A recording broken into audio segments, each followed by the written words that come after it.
You know what I'm saying? Like, having a gun in your face is a super scary feeling, right? And during all this commotion, he had another friend who was parked on the other side of the street get out of an unlit car, made his way to the right driver's side of the door. So ultimately, we had two straps pointed at us. These guys were tactical, okay? This was a well thought out plan. Hey, what's up, guys? Really quick before we hop into the story time, man. In this video, I'm going to give you all my 5 biggest mistakes that I could have avoided that ultimately led me to getting robbed at gunpoint on OfferUp, right? And looking back at this, man, it's going to be really bad judgment on my part, man. I should have definitely known the science, but hopefully if you use the app frequently, you can take this and make some more proactive approaches so you can prevent yourself from not getting in situations like this. Anyways, but yeah, hope y'all like the story time. Let's hop right into the video. Okay, May 2020, beginning of the pandemic, my Xbox breaks down, right? Like the power brick or whatever, it overheats.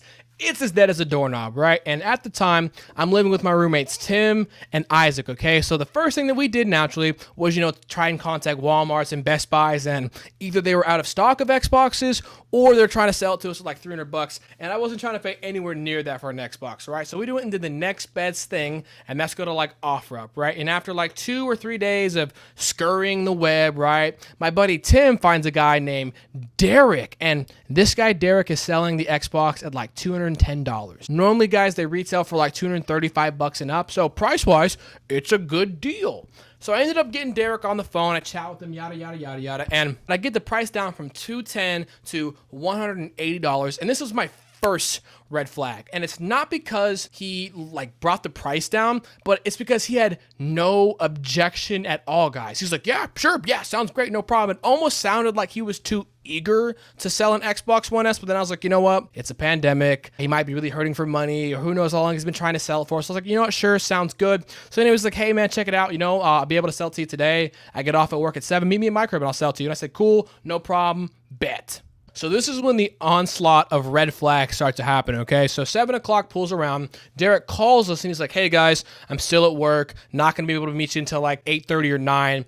And we were like, cool, no problem. This is where we had 2 red flags, right? This is bad judgment because we were doing it at night and we were meeting him at his place, all right? Now, it's a no-brainer, man. When you do stuff at night, crime happens more at night. But on top of that, we should have done this stuff in a mutual place, broad daylight, right? Like a parking lot, right? There's a lot of cameras and a lot of witnesses, right? This was really bad judgment on my part. However, in my defense, there were 3 of us, right? It was me, Tim, and Isaac. And on top of that, my buddy Tim was an ex-Marine, and he had the pole on him. He had a strap on him, right? And if push came to shove, we're pretty, big dudes, but we could throw down, right? But anyways, we accept it. 8:45, 9 o'clock pulls around, and Derek texts us, sends us the address, right? So we're driving, and then we get onto the highway, and then my buddy Tim calls him. He's like, yo, what's up, Derek? We're on the way.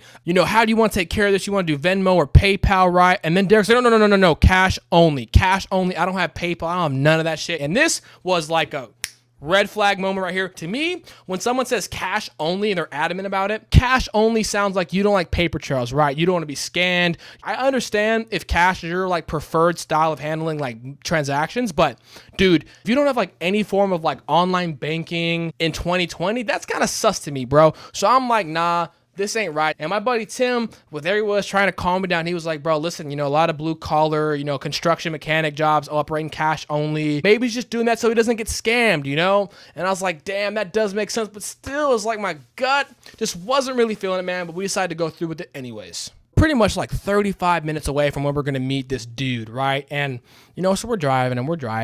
And then, we pretty much figure out that we're in a bad part of town, right? We get there, it's burnt down businesses with graffiti and unkept grass, just sure signs that you're in the hood, right? So we're driving. And our Siri device says, 1 minute away, turn left onto da-da-da-da cul-de-sac. And guys, this was when I got the biggest red flag. I hate cul-de-sacs, okay? My spidey senses are tingling at an all-time high, okay? It's a perfect place for you to get finessed or one-way exits. It's very easy for you to get trapped and be a sitting duck. So every feeling of my body is getting bad vibes. I'm like, nah, dude, fuck this. Mission abort. God bless my friend Tim, because there's my friend Tim sitting in the front right seat of the passenger. We're in a white Patriot, by the way. He's sitting calm as ever, right? He's just like, dude, relax. We drove 35 minutes. We're already here. So I got the pole on me. We're straight, bro. He was rationalizing it to me well, and I just still had that gut feeling. I hate cul-de-sacs. I was like, listen, man, fine, fuck it. So I told my buddy Isaac, who's driving, listen, bro, when you drive through this, drive through and around the cul-de-sac so you can be facing the direction to exit, right? Because just in case shit pops off, we can jet and get south, right? And he's like, all right, cool, no problem. So we decide to enter the cul-de-sac.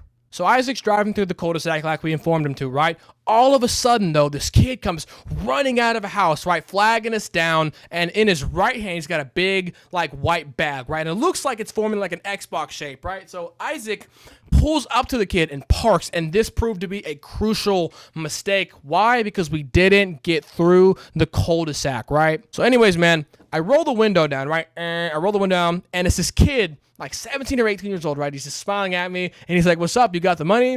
And I was like, yeah, man, you got the product. And I reached my hand out to see the product, and this kid, right, he just jerks back, right? He jerks back, and he's like, whoa, I got to see the money first, bro, real talk. And here are the two things that are going through my head at the moment. I'm like thinking, first of all, where's Derek? Because this guy is not this person I spoke to over the phone. But on top of that, this dude is super hasty. His vibe is off, right? Ultimately, man, I asked this question, and this one question is when everything went south. I asked him this. I said, hey, bro, just for like my best interest, is it cool if like I come inside and like hook the Xbox up to make sure it works and all that stuff? His demeanor and his face changed entirely. He went from like kind of antsy to kind of happy to just stone cold. He said, all right, yeah, for sure. Let me call my mom. I said, all right, cool. So he's getting his mom. He's about to call her, right? He's getting on the phone, and he kind of disappears into the dark, right? So it's just me, Tim, and Isaac just sitting in the car, and we're discussing, like, dude, this guy, you know, he's sketchy, he's nervous, and this shit happened so fast, guys. Someone went from behind the page that we were parked in, and within seconds, comes around and points a gun directly at my face. And this guy is pretty much screaming, give me the fucking money. Give me the money. I'm going to blow your brains out. Give me that shit. And this happened so fucking quick, right? Screaming. My first reaction was to just go, oh shit, you know what I'm saying? Like, having a gun in your face is a super scary feeling, right? And during all this commotion, he had another friend who was parked on the other side of the street get out of an unlit car and made his way to the right driver's side of the door. So ultimately, we had two straps pointed at us. These guys were tactical, okay? This was a well thought out plan, right? We were pretty much sitting ducks, man. You don't pull fire on someone who's already got a gun pulled on you. It was just a bad mistake, right? So my first decision was like, listen, man, take the money. Here, take it. And the guy still has a gun pointed right at me, man. It looks like a 380, but still, like, I don't know who the fuck this guy is, bro. Real talk. And he takes the money, and he backs up, and he pretty much signals, get the fuck out of here. I told Isaac, I'm like, bro, let's fucking dip, bro, because this shit happened so fucking quick, man. Isaac pretty much makes the quickest 180 and you can in a Patriot, right? But that dude who got out of the unlit car, he hopped back into the car too, and while we're leaving, like, this is us, right? While we're leaving the cul-de-sac, a car follows us too, right? Like, these guys were for sure tactical, man. We're driving the car. We're both nervous as fuck. And I'm just like, fuck. Like, I was pissed, bro, because I knew better, man. And I was so anxious, bro. But these guys ended up following us for like 2 miles, and then they turned around. And after that, pretty much, man, we went home. So how this kind of fucked me up for a couple of days. I'm not going to lie to y'all, man. I was pretty anxious for a while. I didn't want to go outside. I was worried that, like, they would, like, come back or some shit like that. And, you know, first it went from anxiousness, then it went to, like, anger. Like, I was angry at these people. I wanted to get revenge on these people. I wanted to kill these people, right? I thought about that shit a lot. Like, damn, what if we just went back? But it went from anxiety to anger to, in a sense, relief, because it just shows you how quick something can just go from, like, 0 to 100 really quickly, man. Like, dude, I don't know who the fuck that guy was behind that barrel. You know, what if I didn't comply? What if Tim tried to pull on him? You know, what if we tried to, like, skirt off when it happened, right? Like, you know, I could have easily got shot in the head. And, you know, just like that realization, like, damn, like, I really could have died over like $180. Just like really fucking hit me, man. And it just fucked with me for a while. And, you know, it was just tough, man. You know, ultimately, man, what we did was, like a month later, our buddy Isaac got a MacBook Pro, and this time we were much more proactive in our approach, right? We ended up, you know, meeting him in broad daylight. We got there first, and all three of us are there. Plus, we were strapped, right? But let me tell you, man, it was sus, man. Guys, if you're ever going to, like, I hope this video helps y'all, man. But, guys, that's pretty much my story, man. But ultimately, man, I hope that if you watch this video, maybe you can take some, you know, proactions. You know, maybe you can learn a thing or two. Or, you know, oh, okay, see, like, what some red flags were, you know. There's a good saying. It's called trust in God, but tie up your camel. You know, it's like trust in God, but take precautions, man. You know, get there in broad daylight. You know, get when there's people, a lot of cameras, a lot of, people around, right? You know, if a deal sounds too good to be true, then it probably is too good to be true, right? But ultimately, things like that, man, can really help you when, dealing with OfferUp and stuff like that. I'm probably never going to use the app again, man, but it fucked me up for a little bit, man. But yeah, that's going to do it for me today, guys. If y'all like this style of content, let me know down below. If you like the story time, also, give me a comment and a like. I'm out of here. Deuces.